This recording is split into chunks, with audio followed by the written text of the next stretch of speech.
A very good evening to all our participants present at the webinar.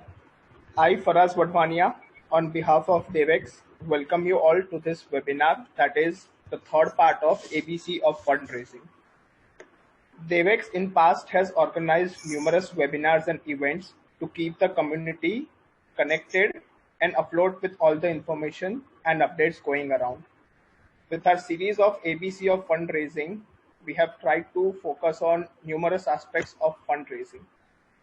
To be the part of the webinar in future and register yourself, we request you to connect with us on the Devex page. The link is again shared in the Devex window, in the chat window. Kindly have a look at it. Before we move on, I request all the participants to keep their audio on mute and video switched off for a better experience. For those who are encountering an issue with the audio quality, we request you to kindly make a use of headphones. The chat section will be currently disabled and we will try to enable it after 15 minutes to take up your questions. I request you to put in your questions in the chat window once it's live, and either I'll make sure I put forward your questions to the panelist, or you might get a chance yourself to share your query with the panelist and get a solution to it. Like the previous time, we have organized a speed dating session for our participants, wherein by filling the feedback form, they need to opt for a yes in the speed dating session. And once done, we'll be connecting them for a speed dating session wherein they can get a personalized solution to their fundraising query from our eminent panelists from all the three fundraising webinars. So let's go ahead and have a quick brief on what did we learn in the first three webinars. For the first session, Mr. Srijay shared on how a founder can raise funds from friends and family through government schemes and by diluting their equity. Mr. Dhruman Patel shared on what are the different options available that a startup founder can use in order to exercise debt financing. In the second session, the much focus was around equity financing. Mr. Yash Shah explained on what are the essentials of a startup pitch deck and what should be expected out of pitch session and pitching events. Mr. Kapil Mathrani shared on how a founder can arrive at a valuation and the various options available. Lastly, Mr. Srijay talked about various clauses of the term sheet and how a founder can safeguard his own interest. In this session, we'll focus on generating the interest as to how a startup can provide different exit options to the investor, because that's where the money lies in for the investor. Moving ahead, I would like to introduce you all to our esteemed panelists of the day. First of all, we have on the board Mr. Ajay Thakur, who is the head of BSc, SME and Startup Index. The next we have is Mr. Kapil Mathrani. He is the co-founder at Big Spoon Food Private Limited, and he is an angel investor himself. First of all, I would request Ajay Shah to share a story behind launching a separate platform for SME and startups. Ajay sir, over to you. Very good evening to all of you. It's really a pleasure to be here. I think all of you are aware about the stock exchange. I think if equity financing culture has been developed, it was developed by by BSc itself. We are into business for last 145 years. And in last 145 years, we have seen so many ups and downs of the market. So many promoters were there, who have come out with their IPO, got listed. And some of the promoters, because their companies have gone through bad patch and they got closed.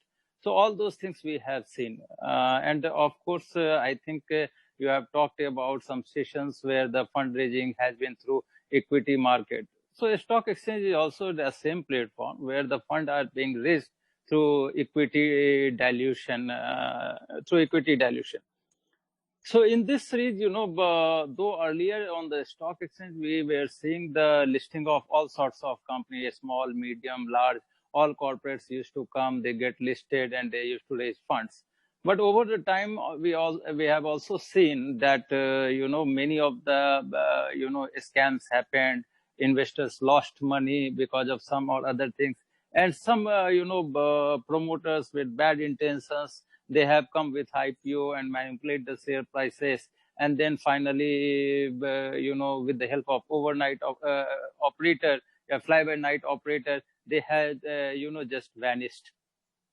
So as a stock exchange, as a regulator, and also SEBI as a regulator, have tried to, make the guidelines more stringent as possible as it can be.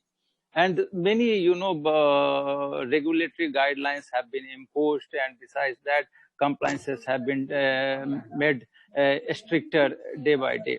And so it becomes difficult for the SME promoters and or micro company promoters to get themselves listed.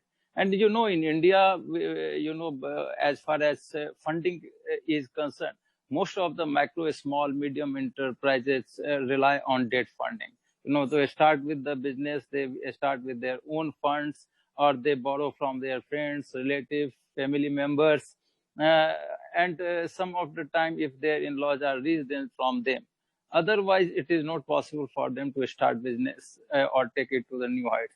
And after that, the second option that they explore is through debt funding. Most of the 99.9% of the companies in India, rely on debt funding.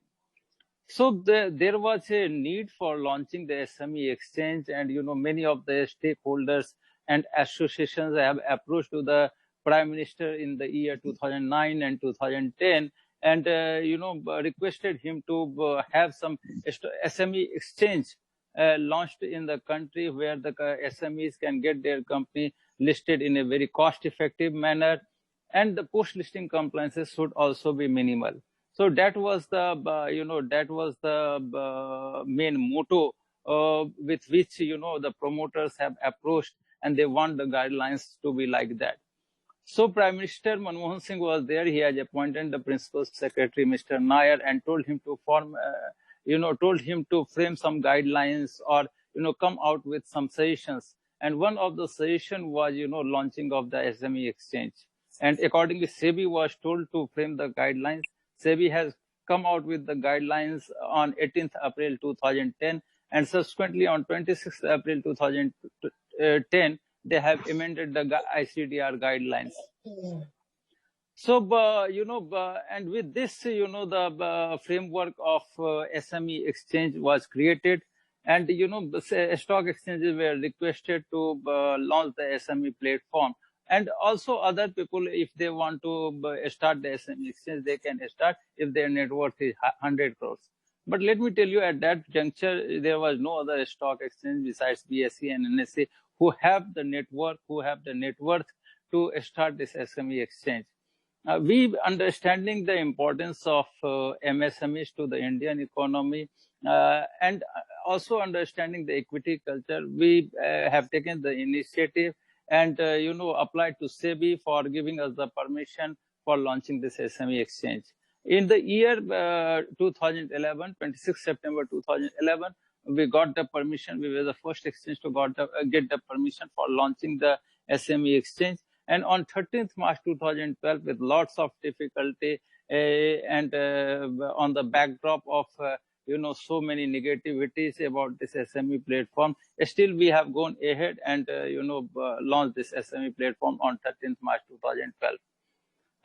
As of now, we have got almost 322 companies listed onto the SME platform who have raised 3,300 crores, and the market capitalization is 16,000 crores. Now, also let me put some light on the guidelines on SME exchange. The guidelines are like this: that the company's post-issue paid-up capital should be below 25 crore. That is number one. Number two, the company's net tangible assets should be minimum 1.5 crore. Third, the company should be in existence for at least 3 years. Fourth, in any of the 3 years, they should have positive cash accruals. So these are the four guidelines. Number one, their post-issue paid-up capital should be below 25 crore. Number two, their net tangible assets should be minimum 1.5 crore. Number three, they should be in existence for minimum 3 years.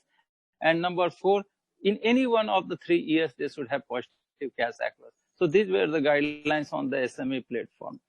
Uh, After that, in 2018 December, we have come out with the policy of a startup platform.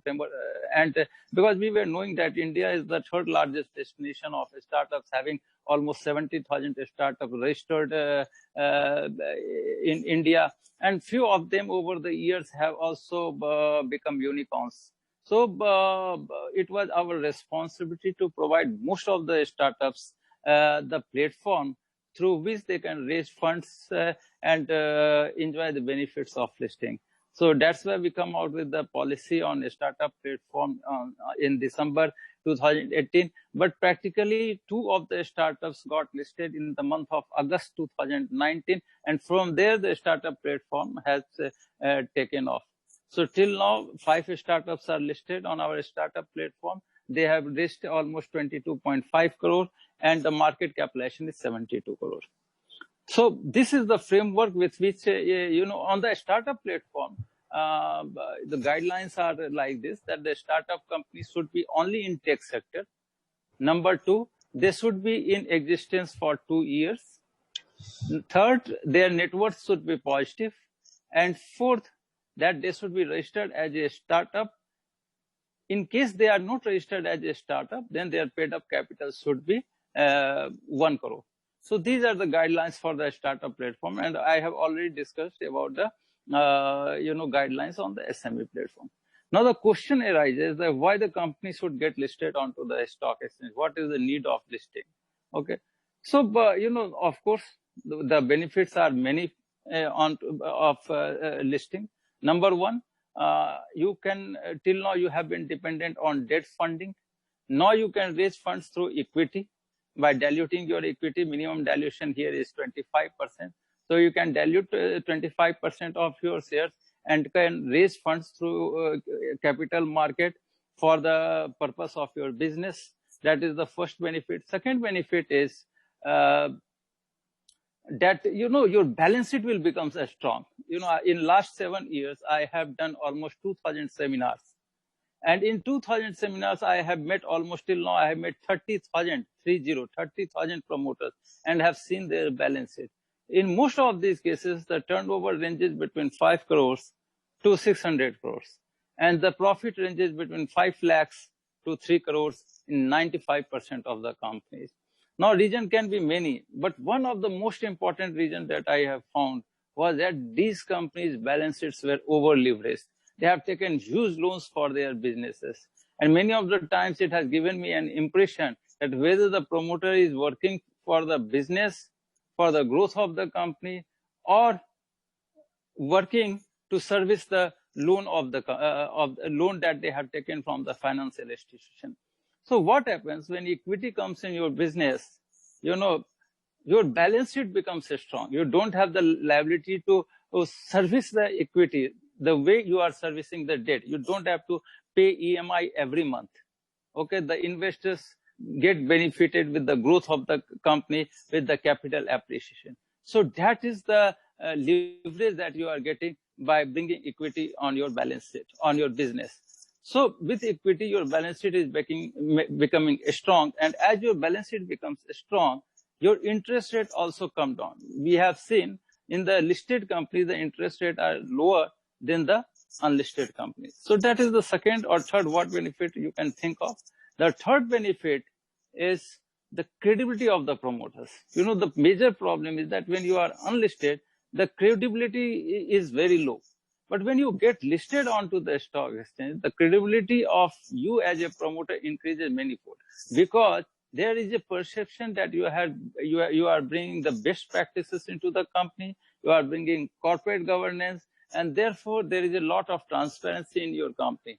And that increases the trust in your company, and therefore the credibility of the promoters increases manifold.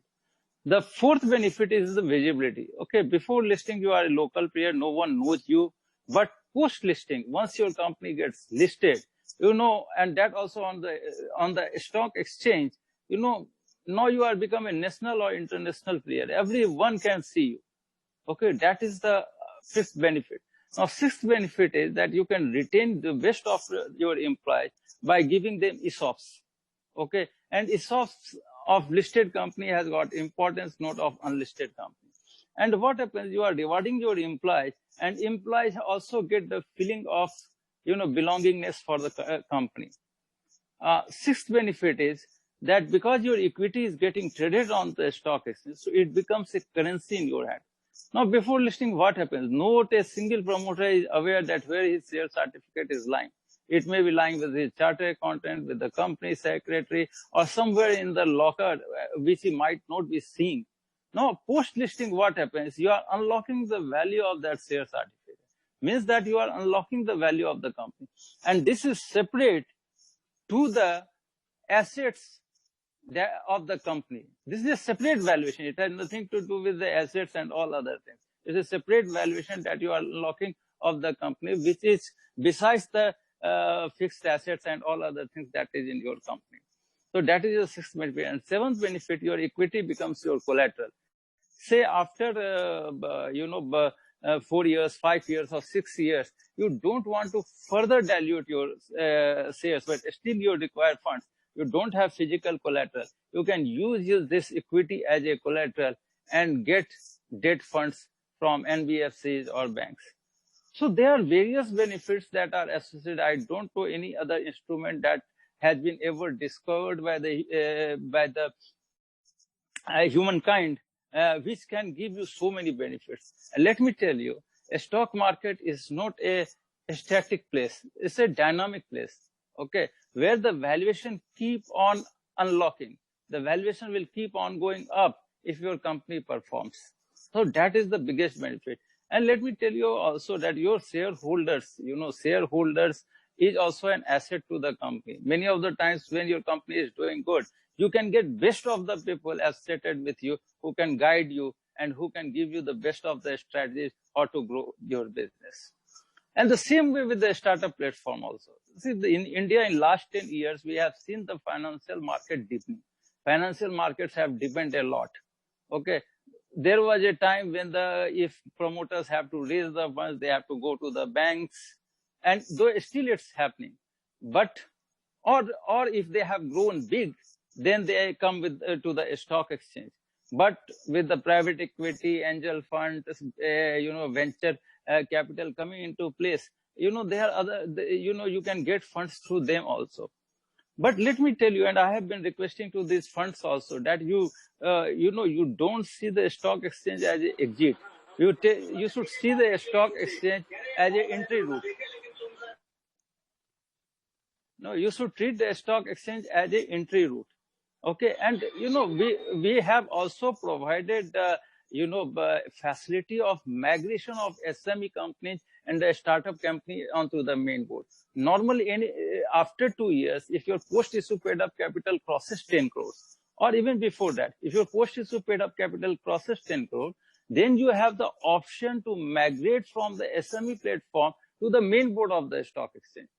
So that facility has been also provided by us, that after 2 years, in case your company's post-issue paid-up capital has crossed 10 crores, then you can migrate. So if an investor is entering into a startup or SME at this juncture, with a vision in the mind that maybe after 2 years, 3 years, they will take an exit, then this platform is very much suitable for them.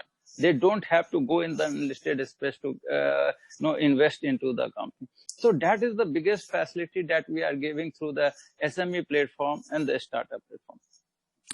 Going forward, let me tell you, as far as the compliances are concerned, and most of the promoters don't get listed because of the fear of the compliances.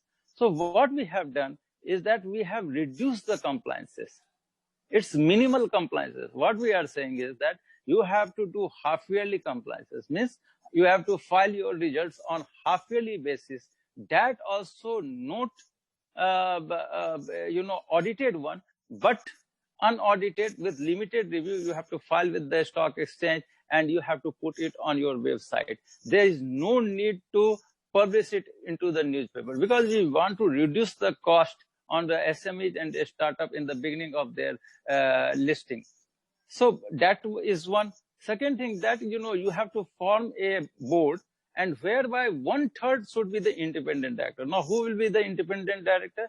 Independent directors are the one who is no way related to, who is no way related or associated with the company. Means that they should not be the employee of the company. Okay, they should not be the auditor of the company. Third, they should not have any blood relation with the promoter. They can act as independent director. Third, they should not be the shareholder of the company. They can act as independent director. So 1/3 of the board needs to be independent director. And the third thing that you need to do, that you have to have a company secretary who acts as the compliance officer on your payroll. So these are the additional things that you have to do post listing. So the compliances have been reduced here. There is very less compliance. But having said that, let me tell you, 80 companies out of the 322 companies listed onto the stock exchange have migrated to the main board. So just understand, before listing, there was a fear in the mind of the promoters that they have to do a lot of compliances. Now, after listing, just completing 2 years onto the SME platform, they have on their own migrated to the main board of the stock exchange. It means that now they don't fear the compliances. They are looking to the benefit, and the benefits are immense. We have seen in 40 years, Reliance from 11 crore market capitalization company has gone to 10 lakh crore. In 30 years, Infosys from 35 crore market capitalization or 37 crore market capitalization has gone to 3 lakh crore. In 2004, I have seen many pharma companies having market capitalization between 50 to 100 crore are enjoying the market capitalization in the range of 15,000 crores to 1 lakh crore, 1.5 lakh crore. So many things have happened, and everything is transparent. Investors are getting an exit. These companies are being traded on regular basis. 3 concepts have been added on SME platform, the startup platform. Number 1, the issue needs to be 100% underwritten. It means that merchant banker has to underwrite the issue by 100%. If they are opening the issue, they have to ensure that the issue should get fully subscribed. So this is the very important concept that has been introduced onto the SME platform. Second is the concept of market maker. So the role of the market maker is to provide liquidity on the counter. Means he has to be both the sides of the escape. That means he has to be in the buying side and he has to be there in the selling side. So that if the investor want to buy, he can buy the share. And if the investor finds that there is no one, at least the market maker is there who can buy his share. So the market maker concept has been introduced. And the third concept is the concept of lot size. What regulators want is that the informed investor, that it means the investor who understands the sector, who understands the finances of the business, should only invest. And they should have some deep pocket also. So some sort of mini angel investor. So what we are saying, that if someone wants to invest here, they have to invest minimum 1 lakh rupees. So say for example, how the lot is being arrived. Say for example, the company is coming out with issue price of rupees 50. So 1 lakh is divided by rupees 50 and 2,000 becomes the lot size. So what SEBI has done, they have come out with a price band. In that price band, they calculate the lot, and that lot is somewhere of rupees 1,10,000 to 1,20,000. An investor has to buy minimum 1 lot or multiple thereof. So this has been done so that all lots should not get created. So if someone has to invest, he has to minimum invest 1,10,000 to 1,20,000 in the SME or startup board. So that way this concept has been introduced, so that, because stock market, you all know, it's a very risky market. Okay, many of the times I say, and many of the places I say that, equity market is the safest, or equity instrument is the safest instrument in the hands of the promoter to raise funds, and riskiest instrument in the hands of the investors to give money, because it is not being backed by the collateral. Okay, so if the business is doing well, all the people make money, but because the maximum shares are lying with the promoters, So they are the one who enjoy the maximum benefit. And the investors, because they are many in number, they are controlling a small shares. So though their wealth also goes up, but not to that extent which the promoter is enjoying. So we have to ensure that there is a proper balance between the investment and the risk associated with it. So though we have relaxed the post-listing compliances, but at the same time, we have increased the investment ticket size.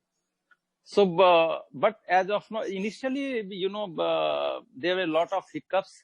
Most of the people don't want to get associated with the SME platform. No, not a single merchant banker wants to work onto the SME platform. Promoters were not coming. But somehow, after meeting 30,000 promoters, we have been able to convince 300, 400 promoters to come onto the SME platform, look into it, and get yourself listed. So it's doing well. And I hope with this webinar and I coming on this type of forums will induce many of the promoters to get listed. And at the same time, it will also, bring more and more investors, or more and more investors will get encouraged and motivated to invest in this type of SMEs and startup onto the stock exchange. A stock exchange is the best place. It will give you an entry as well as it will give you an exit. I have seen in many cases, because nowadays there are so many disruptions. The day you have invest, maybe that sector is doing very well. Maybe after 2 years, 3 years, because of the huge competition coming, the sector may not be doing that well. But at least onto the stock exchange, you can derive some valuation, and at least exit route is available with you. Maybe with a smaller return, but at least you know that, yes, I have invested through the stock market and I am going to get an exit. So I always feel that the stock market is the best place for both the promoters, for both the investors, as far as investors to invest and promoters to raise funds by diluting their equity. So with this, I conclude my presentation, my speech on the SME platform. In case anyone has got any query, please tell me. I will be happy enough to give the reply. Thank you.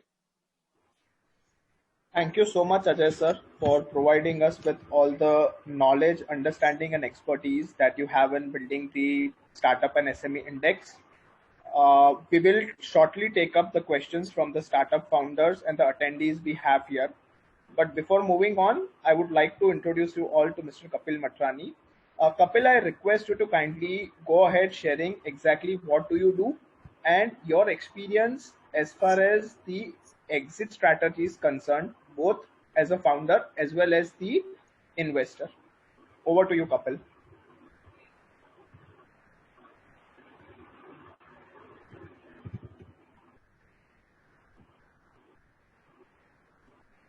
Thank you, Faraz. I was not able to unmute myself.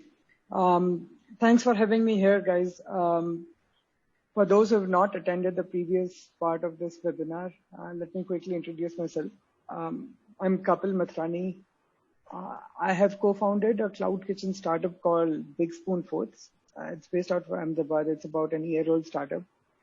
We've raised a couple of rounds of funding already on that, and I've been in the startup ecosystem for about close to 11 years now.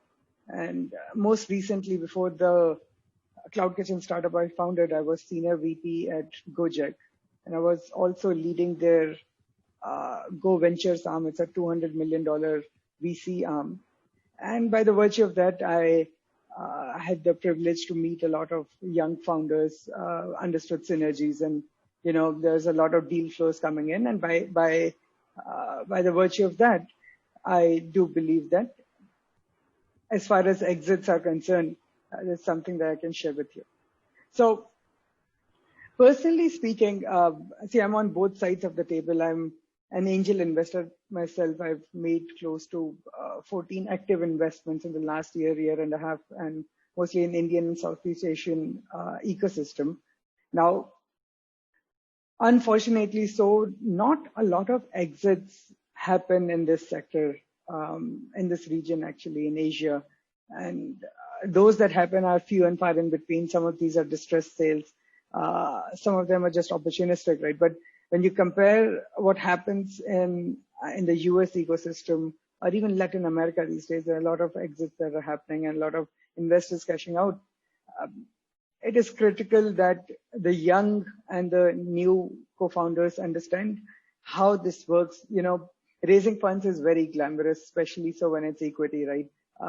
As Mr. Ajay rightly said, it is least risky or most lucrative for the promoters, for the co-founders to raise equity funding because there's no recurring liability. There are no collaterals to it. And so far as the investors are concerned, they bite their nails, do their due diligence, understand why they should write a check to you, right?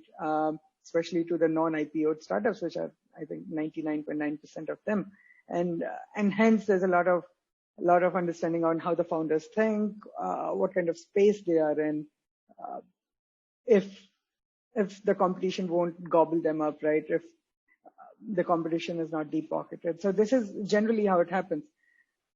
I also have been very fortunate to have seen 3 very solid exits in the last 7 years, 8 years now. So my first startup that I'd co-founded myself was in fleet taxi space in the city of Surat. And I ran it for about 3.5 years. It was bootstrapped, and then we never raised equity on that. But we're lucky to go through an exit process. That's when the boom of aggregator, ride-hailing aggregators came in, the Olas and the Ubers of the world. And I was lucky to be acquired by one of the aggregators. Then we saw why and how those who are potentially out to acquire you see value in you, right? Which we'll talk about when I present in about a couple of minutes. Then I started working for a company called Taxi for Sure. It was some of you would have heard of it. It was a ride-hail startup competing dead against Ola, and Uber had only just come in. They ran for about 2 years. I was heading their west and central region. It got acquired. It got acquired in January 2015. It didn't run for a long time, but the exit was spoken widely about, right? It was a massive $200 million acquisition. The situation of the industry back then was such that consolidation was happening in that space. After which I worked as a vice president of growth with a home services startup called HouseJoy, which also saw an exit, went to the hands of Amazon services. So by the virtue of these 2 or 3 exits that I've seen, some of them were cash, some were stock swaps, one of them was distressed sale. What is it that I've gathered in terms of experience or in terms of how founders today can take their equity funds that they've raised very seriously with the sole intention of obviously adding value to every stakeholder that's involved, whether it's the customer, the investor, the supplier, or your employees, right? Now, today we'll only talk about how we can add value to what the investors put in terms of faith in you. And as an angel investor, when I put in money, I most definitely see if there is an exit strategy to it. And let me share my screen now and I'll quickly present. All right. So as I was saying, when an investor puts in money, this is an extremely high risk space, right? You guys, for the founders, it is obviously the best thing that they're doing. It is the best thing since sliced bread, most innovative. You know that you're destined to succeed. But when the investors put in money, they are thinking how would they scale up and scale up fast enough that they don't have to raise debt and equity, because equity is your fuel to disruptive growth, right? Otherwise, you could have raised debt, gone the conventional way, scaled at 15-20% year on year, but it doesn't work like that for equity startups, right? So the investors envisage that you would bring them to a logical conclusion, right? Now, what usually are the attractive features or attractive propositions that usually investors see in you or potential acquirers see in you when you are out to give them an exit, right? So the first, as I gave you a couple of examples, Ola acquired Taxi for Sure. There was HouseDry that got acquired. Freecharge was purchased by Axis Bank eventually. First Snapdeal and Axis Bank, obviously, right? And when does this happen, right? When does acquisition happen? It happens usually when the competition wants to consolidate that space because it's fiercely being fought. Each customer has 2 or 3 options. Say, for example, when Zomato acquired Uber Eats, what was really happening? It is a 3-sided marketplace. There are restaurants, which is one side of supply. There are delivery boys, the second side of supply, and there are customers. There are only so many customers to be acquired. There are only so many restaurants that come in. So the bleed or the burn is virtually towards acquiring the same supply, acquiring the same customer. How can this stop? This can only stop when the competitors sort of consolidate, right? Because this will never be governed. The authorities are never going to step in and say, hey, do not give any more than this discount, right? That's never going to happen. It's always going to be an unfair playing field. So during such scenarios that happen, usually each large space remains with only 2 players, only 2 large players. When you can compare, you can go out and compare in the market every space, but have 2 huge players all the time. So when there is a lot of competition for the same set of customers, same set of supply, and the burn is huge and there's a lot of investor pressure, acquisitions happen. And in fewer cases, mergers happen, but it is usually the one with a deeper pocket acquiring the one with a maybe a cash-strapped position or one that's not able to raise further funds. Secondly, when would exits like this happen? When, say, for example, there's a tier 1 giant and there's a tier 2 giant. For example, there's Dunzo that is operating only in the top 6 cities of India. And then there is Grab a Grub, I'm giving example, that's huge in supply for smaller cities. Dunzo would say, instead of recreating or reinventing the whole tier 2 hub spoke system, would it make sense for I to sort of shake hands with Grab a Grub and we together become the largest consolidated entity together? Obviously, as Mr. Ajay said, IPO is a very lucrative way for those startups that are positive in cash accrual, which is not a very common occurrence these days. The first few years, I know of very few startups that are profitable, right? So that's a fact. A lot of startups raising equity funds to burn, purchase growth, right? It's not a very good term to use, but a lot of startups purchase growth. They purchase customers by throwing money at the problem. Those who do not, those that have a sustainable business model, we've seen the likes of Infibeam get listed, MakeMyTrip got listed, a bunch of others would do in the next few years, right, as investors start to demand a solid exit, right? And the likes of SoftBank run dry, or there's more governance coming in. That's the third way. Then there is obviously acqui-hire. It's become very common these days. Whenever a startup were to fall short of raising more funds, or if it's mostly in tech space, asset light space, acqui-hire becomes a lucrative option. What does acqui-hire mean? It means that the intellectual property and mostly the talent comes on board on the acquirer's end, which means we are acquiring you, for example, for your tech team, for your product team, for your business development team, and also the IP that you hold, your intellectual property on the tech side of things. And sometimes also, if it's a B2B startup, if you're holding huge contracts with corporates, that also comes in handy as a way to lure acquisition.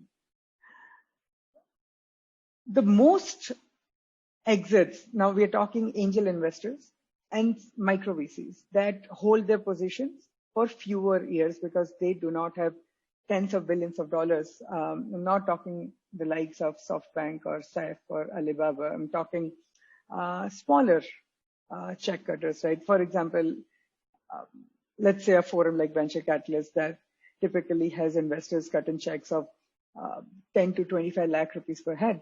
How do they get their money back? Because the only way this system keeps going on, this ecosystem keeps going on, and more angel investors put more and more money and more number of bets, is when they keep getting some of their older bets multiples back. And how does that happen? For example, Big Spoon Foods has raised a pre-series A round. There are existing investors on board, and we go on in about, say, 6 to 12 months and raise our next round. We stipulate that the round would be, say, for demonstration purpose, $10 million. And we have commitments that are more than $10 million, and the founders do not want to further dilute their equity. In that case, the surplus amount, the new investors that we are not able to bring on board, what can happen here is a few older investors can sell their equity. It's technical, but I'll explain it in a very non-jargonish way. Can do what is called a secondary transaction and sell off and transfer their stock. It comes at a discount. For example, if our Series A round is coming at a $50 million valuation, the secondary is happening, say, at about $40 million transaction. This way, a lot of older investors that have cut in a small check at a very early stage cash out. And from that money, a part of it, they can retain as profits, and the other half, they recirculate back into the ecosystem. This is what makes equity investment sustainable. People don't have endless amount of money to put into high risk, absolutely locked up capital without having a view on exit. So if the next time any of you approach an investor, you should look at it from their side. When they are putting in their 20, 25 lakh rupees, for example, how should we treat their money and what kind of approach should we have so that they have an exit in mind? And I speak from both sides of the table. All right. Quickly moving on. 4 out of, say, 6 or 7, the others are not very lucrative kind of methodologies of exits. As I said, there are mergers and acquisitions that happen through mostly cash and equity swap. What happens is when you hear that say a startup got sold off for $100 million, it's not like all the 700 crore rupees were paid out in cash. A good chunk of this is paid out in an equity swap. The acquirer gives the new entity's shares in equivalent value to the acquiree, right? A very small portion of this is cash. Second is equihire. Again, Kapil, sorry to interrupt you. Can you also put in an example for each of those so that our startup are, the attendees are very well able to relate to the particular deal that has happened in the startup ecosystem? I can most definitely. So an example for an acquisition would be, for the third time, Ola purchasing Taxi for Sure, or Freecharge being acquired by Snapdeal, or more recently, Weddings.in getting acquired by Oyo. A bunch of other examples, but mostly these three come to my mind at the top of my head, or my startup getting acquired by one of the aggregators and that I'm not naming right now. Acquihire, Gojek very recently acquired a startup that brings artificial intelligence in human resource planning mostly, and also in, I believe they had human resource planning, and also that was about it. It was Gurgaon based. So that was a pure acquihire. There was no cash involved in there. And just the complete team came on board. When I was with Gojek, we had acquired a company called PromoGo, based out of Indonesia, that used to advertise material on cars and motorcycles to generate advertisement revenue. That was also majorly an acquihire. So the team came on board. Their founders became vice presidents at Gojek, etc. Secondary sale, tons of examples when any oversubscribed round would have previous angel investors exiting, at least partially, if not completely. And then there is the IPO, where, let's say, Make My Trip gets listed, or Infibeam gets listed. not a lot of Indian startups have gotten listed, but this is your holy grail of exits where you've run the whole cycle, you've raised funds, you've come to a point where you're sustainable, and then you want to, as Mr. Ajay rightly said, this is not an end, but it's actually a start when you get listed, and then you have a wider access to funds, and then you get more sanity in your operations largely. So again, I would like to conclude here that when we are looking at from a founder side, when you're looking to raise funds first, always have a view of what would be the eventual. There's only so much you can control, obviously, but what would be the eventual North Star when you want to sort of give your investors an exit? Because without that, this would not be a fair deal. And from an investor's point of view, when you're vetting a startup, see what the competitive landscape looks like. See if there are larger players that can sort of always consolidate these smaller players, or always be on a lookout for great deals that have such potential. That's it from me for now. Thank you, guys. I'll be happy to take questions at the end of the session. Kapil, I thank you so much for the learning that you've shared with the attendees as to what are the possible exit strategies. Just wanted to know one thing. A lot of buzz goes around when investors put in money for those with the tags of IITs and IIMs. So is it one of the exit strategy that they look at, that in terms of an acqui-hire or a merger or acquisition, there's a higher chance of a startup getting acquired later on if they have a strong team? Some investors would kill me for this answer, actually. One, IIT, IIM is a fad that's actually fading away. None of the co-founders in my startup now are IIT, IIM. I'm an INSEAD MBA. My co-founder is from a culinary school, and the other co-founder is a law school graduate. What I'm trying to say here is that if someone were to raise funds with that tag, or if an investor were to only invest in an IIT, IIM graduate thinking that they would definitely have an exit strategy, that's not cool. But there is one thing that the investors see when they are investing in a startup founded by pedigreed college graduates, is that they tend to attract a lot of talent to build their team from their alumni network. Or it has just become glamorous, right? I don't know if it's a pull or a push. I don't know if it's the chicken came first or the egg. Did it become glamorous because it was successful?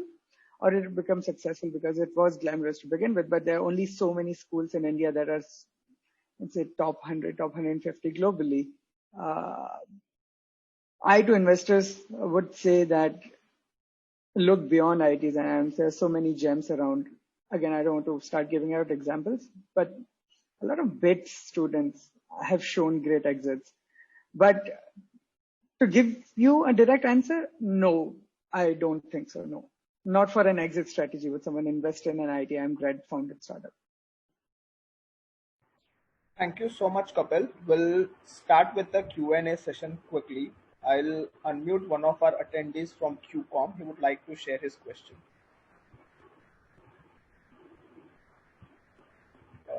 I request the attendee from QCOM BTD to unmute his system, please.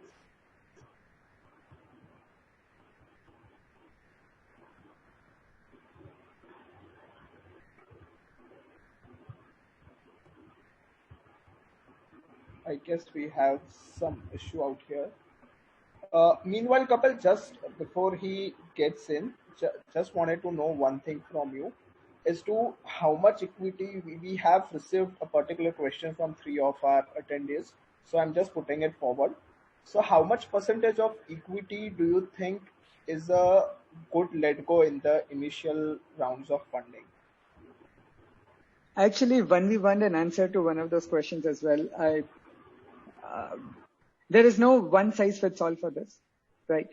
I will give an answer. I'll not beat around the bush, but there is no one size fits all for this. Even at an ideation stage or a very, very, very early stage, when you've not acquired any customer, you just build a wireframe for your tech. You don't even have an MVP, for example. There's just a team of co-founders who have incorporated a company.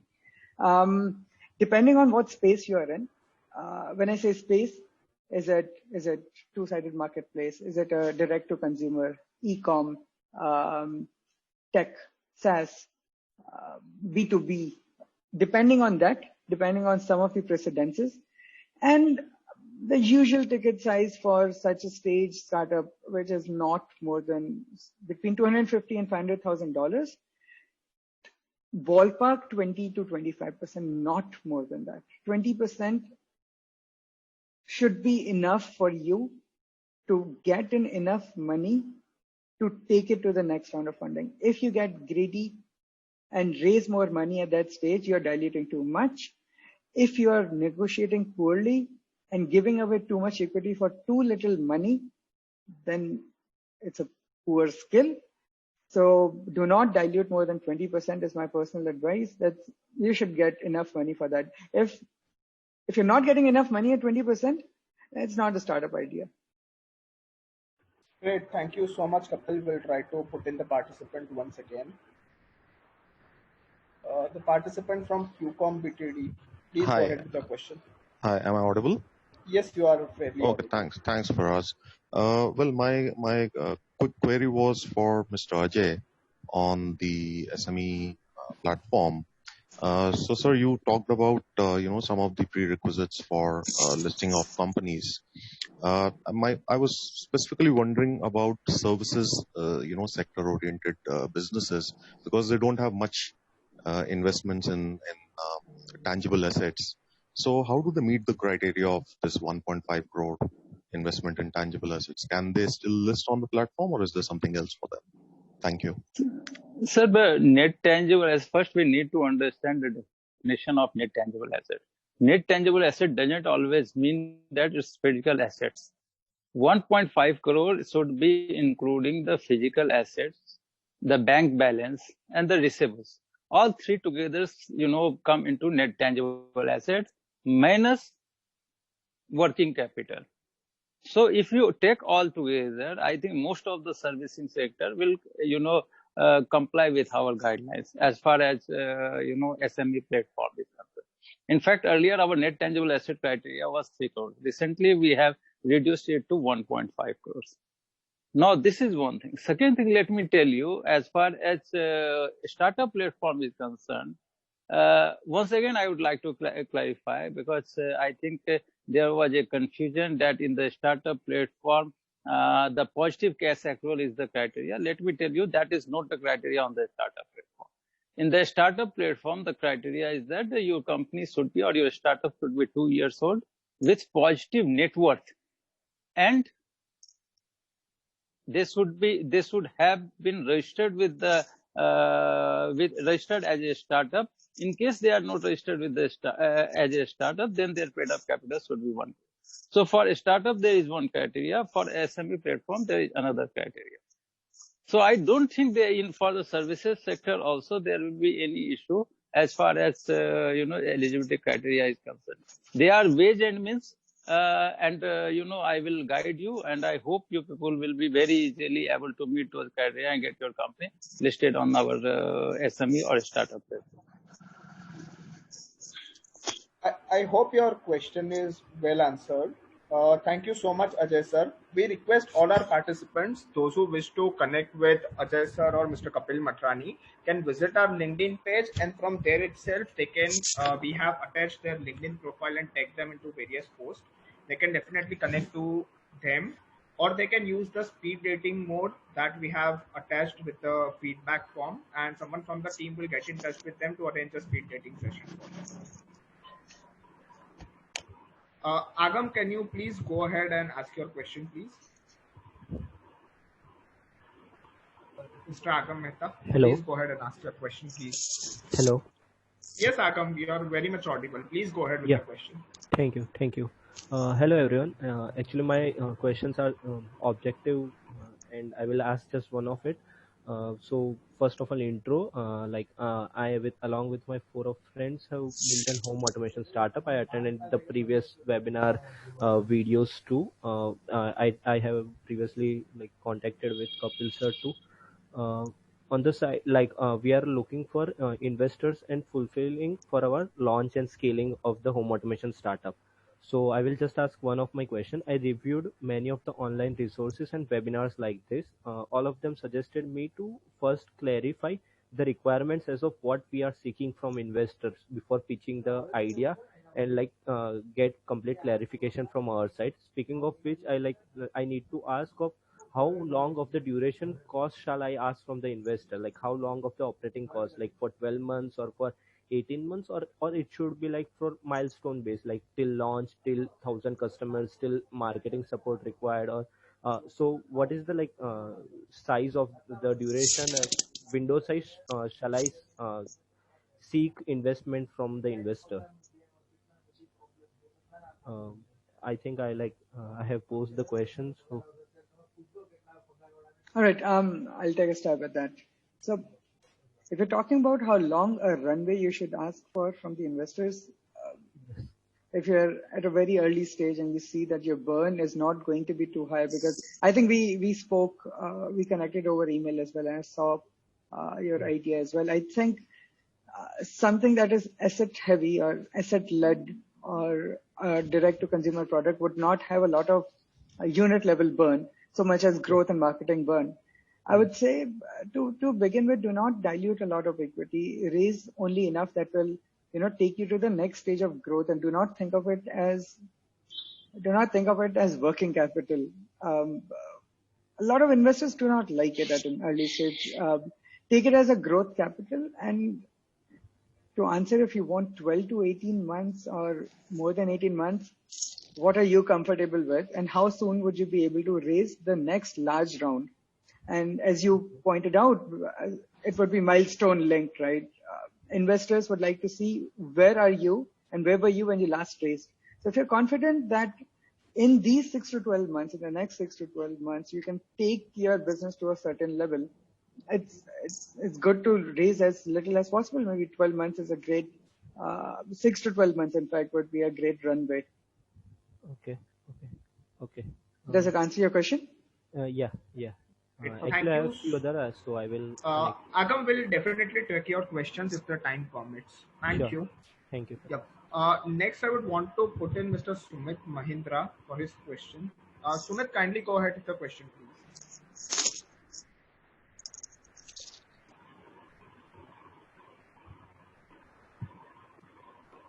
Mr. Sumit Mahindra.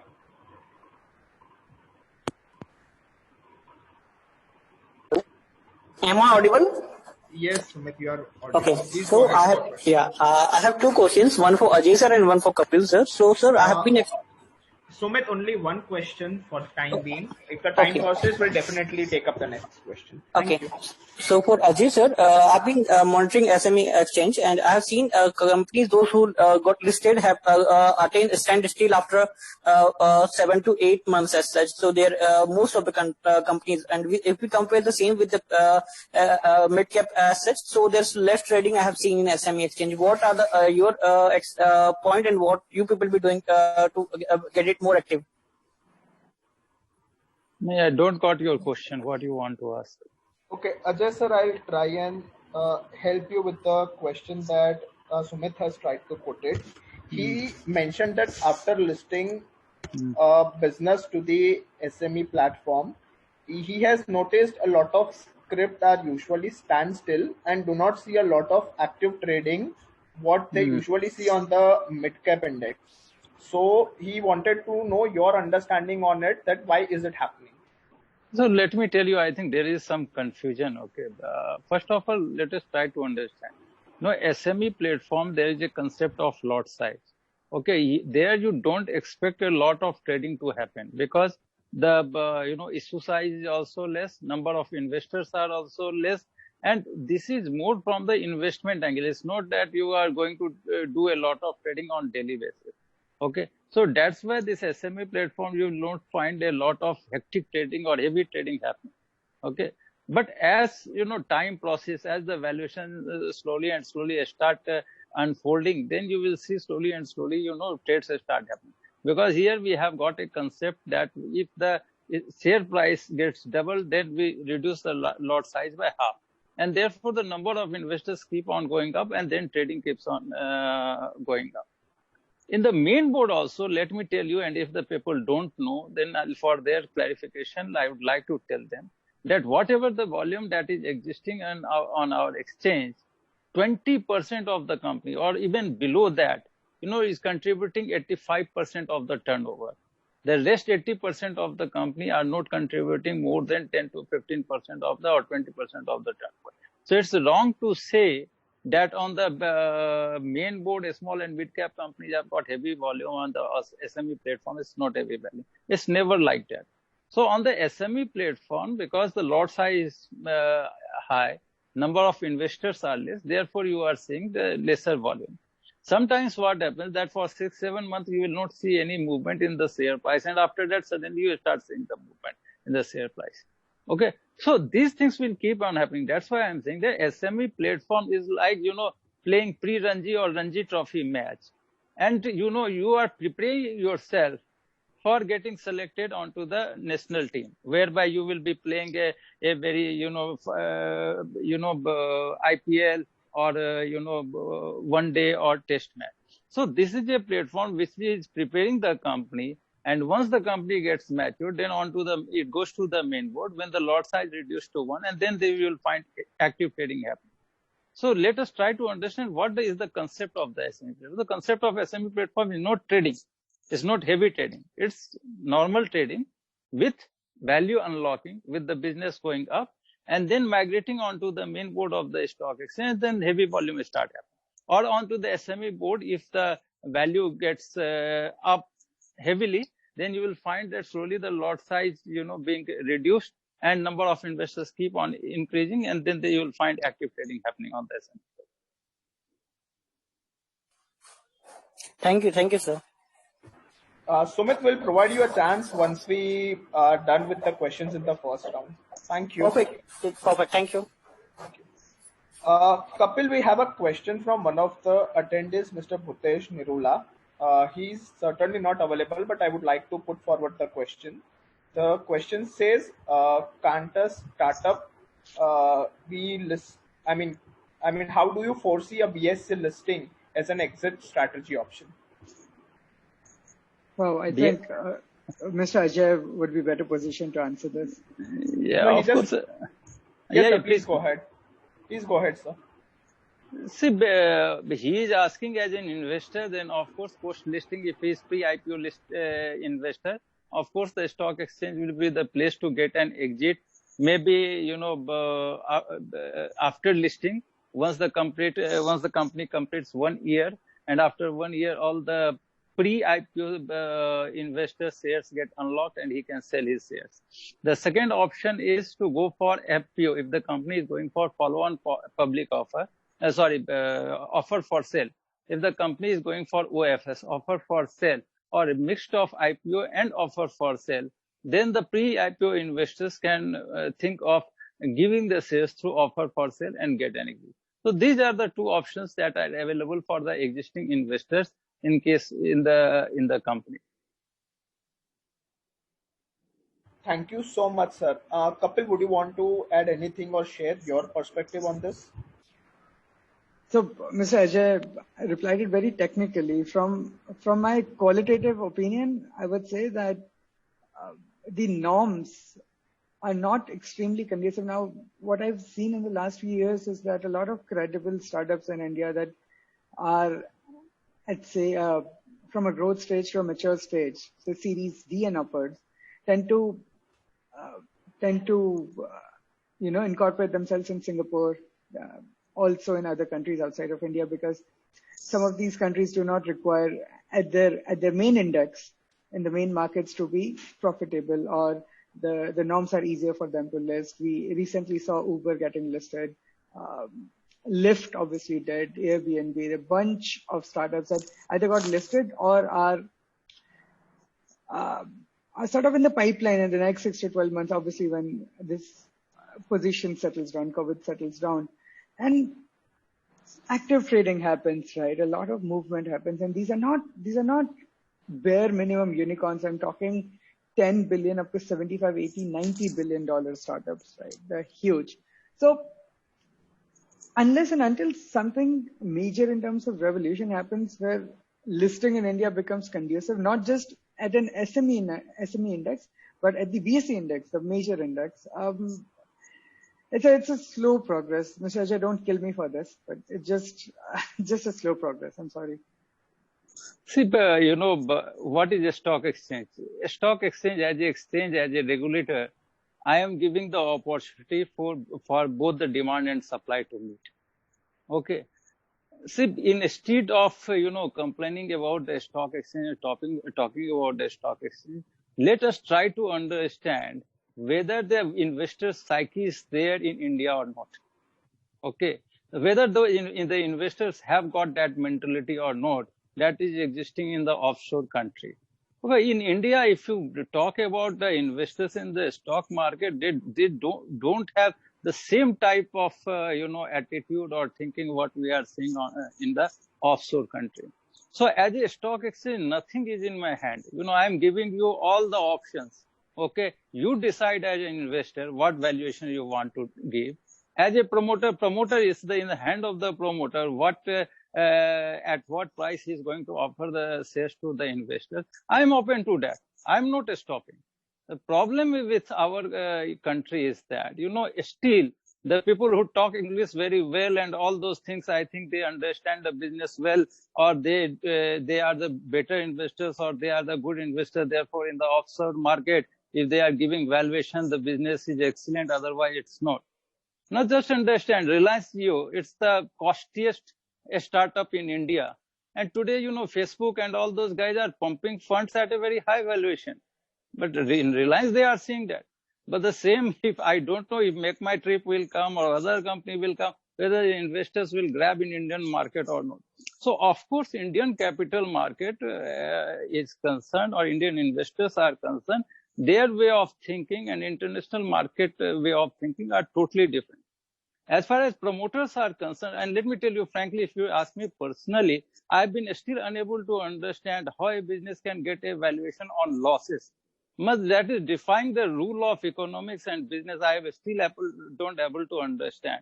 And finally, after 5-6 years, you will find these companies getting killed. So many startups can come, and let me tell you, I have heard many of the speakers, and none of the speakers have been quoting more than 4 to 5 unicorns or 6 unicorns. Is India only comprised of 5-6 successful people, or thousands of unsuccessful people whose names are not being written? For me, financial market is like deepening the capital market. There may be thousands of startups which are not getting funds from angel investors because those people are PVC who don't understand their business. But maybe my stock exchange give them few crores of rupee, or some investor give them few crores of rupee, and tomorrow they can become $1 billion company. And just by diluting 2% or 5%, they may get that much of funds which initially they were unable to procure. So different ways to see the things. Okay, for me, I am open. As an exchange, I am open. I am ready to, give the chance to all the startups and the SME to use my stock exchange in whatever way in the regulated manner. That's it. And we are conducive. Let me tell you, we are at par with all the rules, regulations of the erstwhile countries. In fact, US and etc. give examples of our, Indian capital market rules and regulations. We are the first stock exchange in the world to have screen-based trading, fully automated trading. We were the first one in the world who have dematerialized all the securities in the record time. But of course, investor psyche is still we need to understand in what way they want to use the market. Thank you so much, Ajay sir, for all the understanding that you've shared here. Kapil, one question from you that has been asked by a few guys while filling in the registration form. The question largely talks about the ESOP fund. So could you please drop in some information on the ESOP fund? That is one. And the second I would request you is, how do investors foresee a startup that has already provided an ESOP pool to its employees? Sure, for us, right? ESOP ESOP stands for Employee Stock Options. As the name suggests, there's a pool of shares, usually coming out from the founder's pie, that is assigned and allocated for employees, for a mode of acquiring employees or hiring them, talent acquisition, for retention so that the employees can stick around, and for wealth creation so that the employees are not, because a lot of early stage employees do not get paid a lot of money because there's not a lot of funds available with the startup itself. So what they tend to do is assign employee stock options to such employees so that in about 2 to 4 years, they start making money when the startup's value gets increased. So what we like to call it is having a skin in the game. How it typically works is, and this is typical, right? There are many ways that vesting happens. What is vesting? Vesting means, think of it this way: your boss gives you a box with 4 locks. All right, 4 sections, 4 locks. Each section has a certain number of shares. As per the vesting period, the boss gives you a key to one of the locks. So typically after 12 months, 1/4 of your stocks get vested, which means you can take that key, open the lock, take the shares out, and principally sell them. So long as there is a buyer, so long as your employer allows you to do that. So vesting is typically 4 years. Every year, 25% of your shares get vested. The first year is cliff, which means until the 12th month, nothing happens. When you hit 1 year of your anniversary of work, 25% of the stock that was allocated to you gets unlocked. And then every month, mostly for the next 3 years, for the next 36 months, 1/48th of your stock keeps getting unlocked. The ESOPs are usually assigned at a value. How do they work? They typically work in a way that you get a base price of purchase. Employee stock option, it means it is an option that is to you. You don't, or you can exercise it. For example, when I was at Uber, we were given ESOPs too with an X valuation, which means when it IPO'd, we were allowed, after the 6-month mandatory lock-in period, we were allowed to sell our shares at the market value. But before that, we had to purchase the shares at the value assigned to us. So for example, I was assigned shares at $10. And when Uber got listed, it opened at $40. So I bought the shares at $10 and I sold them at $40, netting a profit of $30. Usually, you only have to pay the net difference. You don't have to buy and then sell. Mostly employers allow you to directly sell at the difference amount.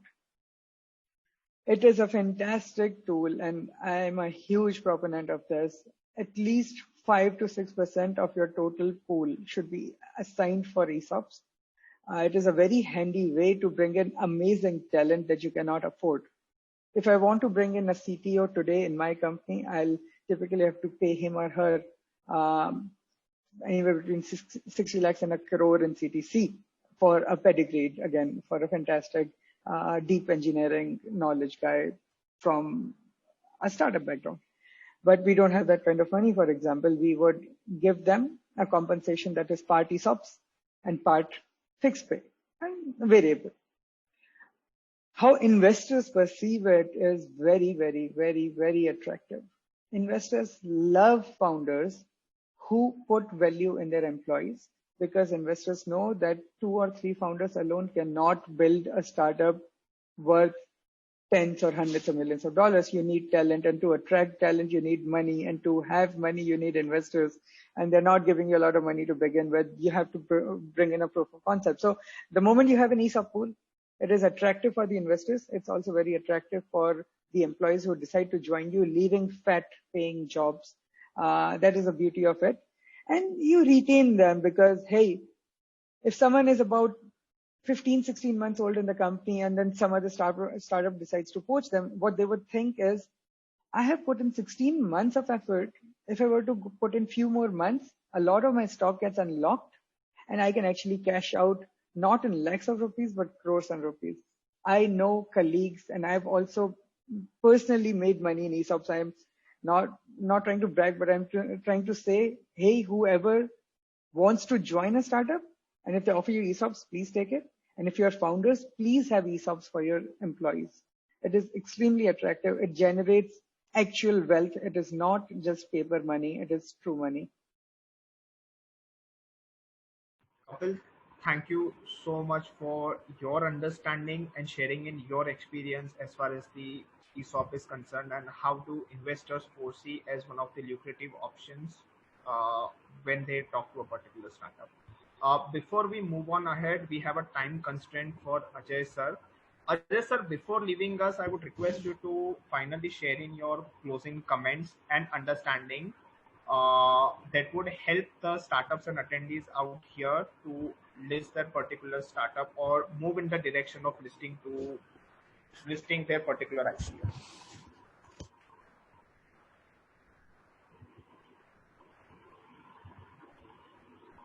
Ajay sir, your call system is on mute, sir. No, it's okay. Am I Yes, sir. audible? Yes, sir. Okay. You are fairly audible, sir. So, I think you have asked me the question that what are the benefits and what should be my concluding remark. My concluding remark will be, we have started this SME exchange and startup for you. This is also the option that is with you.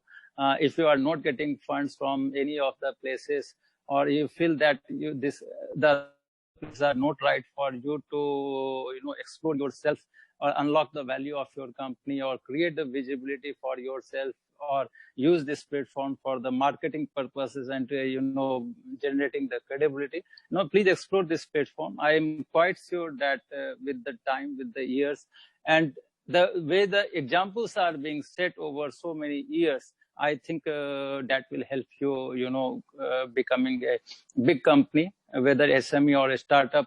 Earlier I was not understanding the meaning of unicorn. What is unicorn all about? Even sometimes I used to get confused what is a startup all about, because I am from the older course, from the older school of thoughts. For me, earlier, a startup means any company which is starting their business in a profitable manner and with a scalability in the business. That was for me a startup. And then I always used to think that if a business becomes successful, then it's a good startup. If it's unsuccessful, keep on making losses, then it's an unsuccessful venture. But with the time, things have changed. People are looking the business in different way. Investors are looking it in a different way. And as such, we are also providing the platform, SME and a startup platform. Please enjoy the benefits that are associated with you. Financial markets are deepening. For everyone, I think there is some or other place to enjoy the benefits. For me, stock exchange is an open source for you. For both the investors, for both the promoters, please come, meet here, marry here, and take your company forward. I think investors will also benefit. And most of the successful companies that has been created in the world is because of the stock market. Let me tell you, because of the stock market, whatever you may say, it's the stock market only which has creating huge company, huge businesses, and also wealth in the hands of the employees and the promoters. As the head of SME and the startup, let me tell you, it was also for us a new venture. When we have started SME Exchange, for us it was a new venture. No one was believing in it. Everyone was laughing at us, but we have proved it successful. So finally, it has been a successful SME platform. In the same way, startup platform has been also launched 2-3 times, but has failed miserably. But now it is on the track. Now it has started, seeing many new startups coming and getting listed here on the startup platform. As far as we are concerned, let me tell you, we will give you red carpet welcome and do whatever the hand holding is required for you so that you don't face any difficulty. With these words, thanks a lot to all of you. Thank you. Thank you so much, Ajay sir, for your time. And Thank you, Mr. Ajay. We are very much happy to host you at the DevX webinar. I'm pretty sure the startups and the attendees we have here and the people who've joined us through Facebook Live have got a lot of understanding in terms of getting their startups listed on the BSE Startup and SME Index. Thank you so much, sir, for your time. Thank you. Thank you. Ajay sir would be leaving us because he has some other commitments. Meanwhile, we have Kapil Matrani with us, and we'll kindly go ahead with your questions in the chat panel, and we can take it one by one by one. One question, meanwhile, we get the next one, Kapil. The question we had was during the period of acqui-hire or the period of merger or an acquisition, what is the typical time of non-competing clause? That is one. And the second thing, how do they arrive at a valuation when it comes to such acquisitions? Right. I heard your second part. There was some disturbance in the first part. Can you please repeat? Okay. The question, I would repeat the question once again. What do you think is an ideal period for a non-competing clause when there is an acquisition or there is some sort of acqui-hire? That's the first part of the question. All right. Now I'm thinking when there's an acquisition or an acquire happen, there are two ways the employees are handled, right? The company that is getting acquired, not all of the employees come on board, right? So let's tackle it one by one, right? When we talk about those employees that have left the organization or are asked to leave the organization, depending on if it's a startup with a lot of tech IP that can be replicated, I would say I'd say an acceptable time of non-compete is 18 to 24 months. For those that stay, I don't see a need actually for a non-compete, but for those who leave, 18 to 24 months is a good period of non-compete. Again, I'm saying it is not the period, but how you enforce non-compete is very important.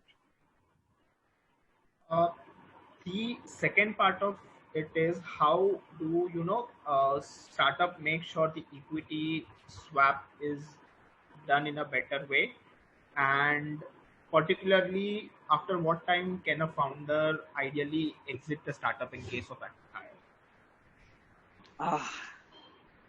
That's actually a tricky one, to be honest.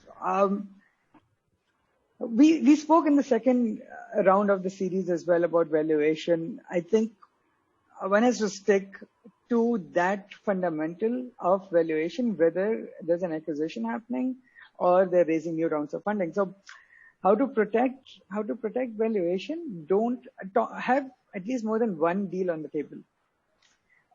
Number two, try to value your company in pieces. Okay, sum of parts would always be greater than total. What does that mean?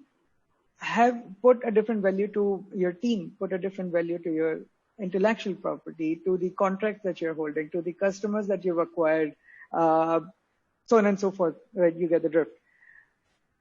Secondly, depending on how old the company is, how much money they've already raised and their credibility, one can possibly get a more decent cash component to the whole deal, right? I have seen a range of as little as 5% of the total deal being cash to as much as 35-40% of a deal being cash. So that, and then always have experts on board, have your registered valuers, your merchant bankers, your third-party consultants who can, value the newly formed entity, the consolidated entity, so that they can value the consolidated entity to value your share, the new share swap. Okay, there was another part of the question. How soon can the founders leave? Depending on why they were acquired at the first place, right? So sometimes acquisitions happen because the founders are fantastic. In that case, the stock that the founders get are in the form of ESOPs. They get unlocked in 2, 3, or 4 years. So sometimes when you leave an acquired company, sometimes you forego your part of shares.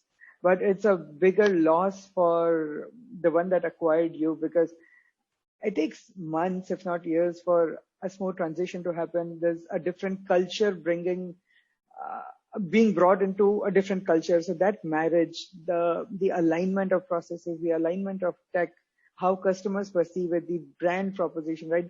Founders leaving too early especially in a non-technical field, I think is tricky. So whenever a company gets acquired, the founders get not an unfair deal, but a deal where they have to stick around for at least a couple of years.